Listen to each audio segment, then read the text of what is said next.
pezina, wahai para peminum khamar yang belum bertaubat, kalau kalian belum sanggup untuk berbuat baik, kalau kalian belum mampu untuk beramal saleh, paling tidak jangan kalian sakiti zuriat tersebut. Jangan kalian keluarkan kata-kata, jangan keluarkan kata-kata fitnah. Bagaimana kita akan menghadap Rasulullah? Bagaimana kita akan menghadap Rasulullah? Pada saat itu seluruh umat berkumpul menghadap Nabi Adam alaihi salam. Kami tidak sanggup berdiri di padang mahsyar ini, wahai Adam. Menghadaplah kepada Allah. Kata Adam, aku tidak sanggup menghadap Allah. Karena dulu Allah berkata, Allah taqraba hadhihi syajarah. Jangan kau dekati pohon kulbi ini, tapi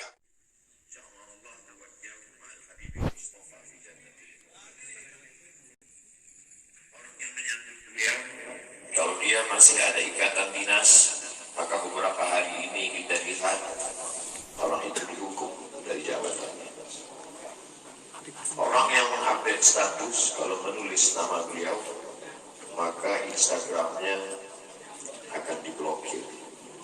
Hanya menulis namanya saja, maka Facebooknya akan ditutup.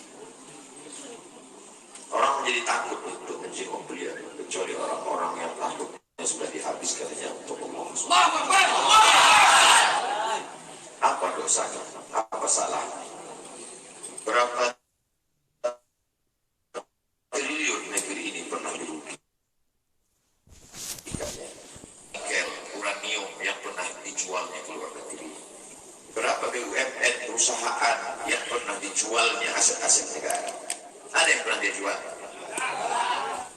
Dia hanya mengajak anak muda yang selama ini pecandu narkoba menjadi bertaubat kepada Allah. Dia hanya membangkitkan semangat anak muda yang selama ini berzina menjadi orang-orang yang takut kepada Allah. Dia hanya mengajak mereka yang memakai baju hitam, pakaian hitam, berubah menjadi pakaian putih. Mereka berusaha untuk memutihkan catatan amal baik mereka di hadapan Allah. Dia hanya menyadarkan umatnya supaya sadar bahwa politik itu penting. Angkatlah pemimpin yang adil dan aman. Dia hanya sedang mengajak umatnya supaya jangan memilih pemimpin kafir. Salahkah perbuatannya? Tidak.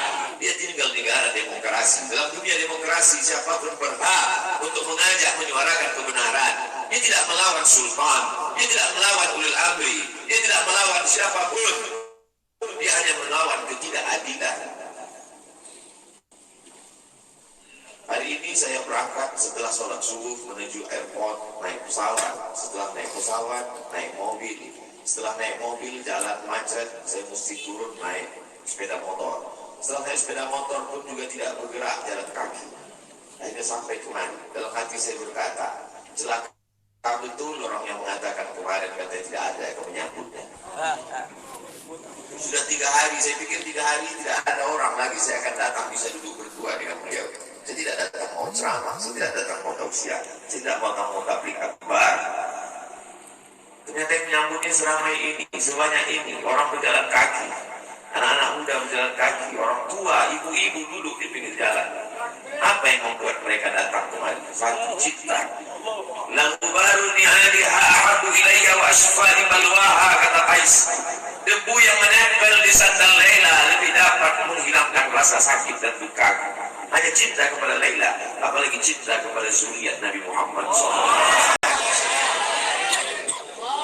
Andai engkau orang alim, andai engkau hafal kitab, andai engkau mengerti kitab kuning, banyak ilmu, tapi ada kebencianmu kepada ahli bait Rasulullah SAW, hilang keberkahan hidupmu. Andai engkau punya derajat seperti seorang wali, andai engkau diangkat Allah sebagai wali, maka jatuh derajat kewalianmu hanya karena kebencianmu kepada ahli bait. Apa kata Kiai Haji Maimun Zubair? Ahli bait itu seperti Quran yang lapuk. Andai ada ahli bait itu yang nakal, yang jahat sekalipun, dia tetaplah seperti Quran yang lapuk. Quran yang buruk, andai titiknya sudah tidak ada lagi, tak akan mungkin kau akan buang. Kau tetap juga akan jaga dia, kau akan cium dia. Kenapa? La yamassuhu illal mutahharun. Allah yang mensucikan. Seorang sahabat Nabi disuruh membuang air bekas daripada bekam Rasulullah SAW. Buanglah ini, kata Rasulullah. Lalu kemudian beliau pergi ke belakang. Setelah itu dia datang lagi menghadap Rasulullah SAW. Rasul tahu apa yang dia lakukan, karena Nabi dapat wahyu. Nabi terbuka hijab, tapi Nabi ingin bertanya kepada dia. Bukan Nabi tidak tahu, Nabi tahu, diberikan Allah pemberitahuan. Nabi ingin memberitahu siapa yang tidak tahu. Kemana darah bekas obat, kata Nabi. Aku minum ya Rasulullah. Mengapa engkau minum? Karena aku tahu bahwa darah yang mengalir dalam diriku membuat aku haram tersentuh api neraka. Mengalir darah itu dari dia kepada Sayyidatuna Fatimah, dari Fatimah kepada Sayyidina Al-Hasan, dari Sayyidina Al-Hasan ada juga kepada Sayyidina Al-Husain, dari Sayyidina Al-Husain kepada Sayyidina Ali Zain Al-Abidin, dari Zain Al-Abidin kepada Sayyidina Muhammad Al-Baqir, dari Sayyidina Muhammad Al-Baqir mengalir darah itu kepada Sayyidina Ja'far Shadiq, dari Ja'far Shadiq mengalir kepada Sayyidina Ali Al-Uraidi, dari Ali Al-Uraidi mengalir darah itu kepada Sayyidina Muhammad An-Naqib, dari Muhammad An-Naqib mengalir darah itu kepada Sayyidina Isa sampai kepada Sayyidina Ahmad bin Isa Al-Muhajir, lalu kemudian darah itu mengalir kepada Imam As-Sakaf, Al-Idrus, Al-Haddad, Al-Abbas, dan salah satunya adalah bin Shihab, dan salah satu dari zuriat bin Shihab itu adalah Sayyidi Al-Imam Al-Akbar Al-Habib Muhammad dari Kalau mau hidup tenang, dia sudah tenang dengan anak menantunya, dengan cucunya, dengan ilmunya. Belum meraih gelar LC dari Universitas Imam Muhammad Ibn Saud, dia cukup dengan majlis-majlis maulidnya cukup. Mengapa dia susah payah? Mengapa dia mesti kena fitnah? Dia hanya mengikut darah Sayyidina Al-Husain. Kalau mengikut Sayyidina Al-Hasan lembut, mengikut Sayyidina Al-Hasan lembut sentuhannya. Maka para ahli bait ini mengikut dua aliran, Sayyidina Al-Hasan dan Sayyidina Al-Husain. Kedua-duanya saya cintai. Habaib yang mengikut Sayyidina Al-Hasan, saya datang, saya cium tangan mereka, saya bersilaturahim, lembut gaya mereka. Tapi mereka semua mengajak untuk mencintai Sayyidina Maulana Muhammad SAW. Tapi ada yang seperti Sayyidina Al-Husain, menggelegar suaranya, dia uluskan pedangnya untuk musuh-musuh Allah. Keduanya adalah sama-sama diridhai Allah. Innal Hasan wal Husain Sayyida Syarabi Ahli Jannah. Yang mencintai Sayyidina Al-Hasan, mencintai Sayyidina Al-Husain, yang mencintai zuriat mereka, keturunan mereka, maka dengan cinta itu bekal kita menghadap Rasulullah SAW. Andai aku dihadapkan nanti menghadap Allah, tahajud tak sebanyak Imam Ahmad bin Hanbal, thalatha mi'ati raka'ah fil yawmi wal laylah, 300 rakaat sehari semalam. Andai aku dihadapkan kepada Rasulullah SAW, maka jihadku tidak sebanyak Sayyidina Khalid bin Walid. Setiap jengkal kulitnya, setiap tetes darahnya tak lepas daripada tebasan tombak, anak panah dan pedang.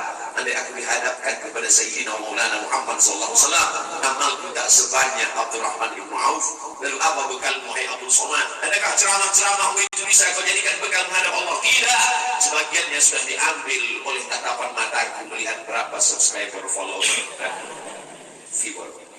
Abdul Somad mungkin habis amalnya sudah dia. Satu-satunya yang akan dijadikan bekal menghadap Rasulullah hanyalah aku pernah mencintai keturunan Rasulullah.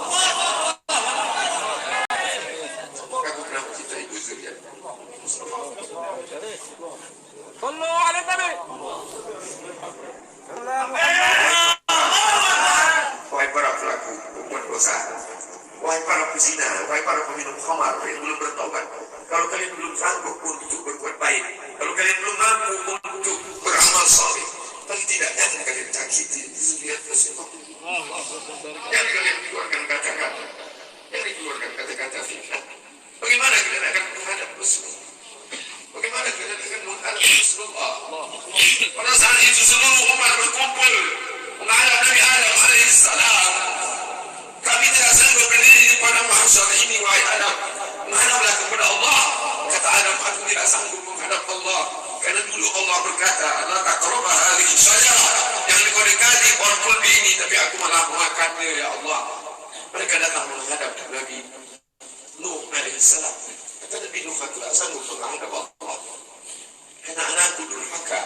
Sa'awi ila jabalin yasimuni minal ma', aku akan naik ke atas bahtera perahu yang bisa menyelamatkan aku dari air. Aku tak sanggup menghadap Allah, kata Nabi Nuh alaihissalam. Mereka menghadap kepada Nabi Musa, aku tak mampu, kata Nabi Musa. Mereka menghadap kepada Nabi Isa, aku pun malu kepada Allah, karena aku mereka jadikan sembahan di atas muka bumi Allah. Mereka hanya mampu menghadap Sayyidina Maulana Muhammad SAW. Wahai para pezina, wahai para pelaku dosa, kalau kalian belum mampu beramal soleh, belum mampu bertobat, paling tidak jangan kalian zina zuriat Rasulullah SAW. Bagaimana kalian akan menghadap Rasulullah? Pada saat itu tak ada syafaat. Mana lagi syuhadakum illa bi'idnih. Tak ada satu pun yang bisa memberikan syafaat kecuali Sayyidina wa Maulana Muhammad sallallahu alaihi wasallam. Wahai para pemimpin, yang hari ini kau dititipkan amanah kekuasaan. Beberapa hari ini kau lihat apa yang dilakukan orang pada Donald Trump. Kurang hebat apa lagi Trump? Negara adidaya, kekuasaan, kaya raya. Tapi ketika kekuasaan itu diambil oleh Joe Biden, kita pun malu melihat video ejekan-ejekan itu. Kalau hari ini kau punya kekuasaan, saudara, sampai masanya kau juga akan mengalami seperti yang dialami oleh Trump. Jabatan itu cabut Allah Maha. Saya masih melihat video bagaimana Bapak Susilo Bambang Yudhoyono sampai ke Pekanbaru beberapa tahun yang lalu. Di depan balihonya disobek. Beliau jenderal, ganteng, punya partai.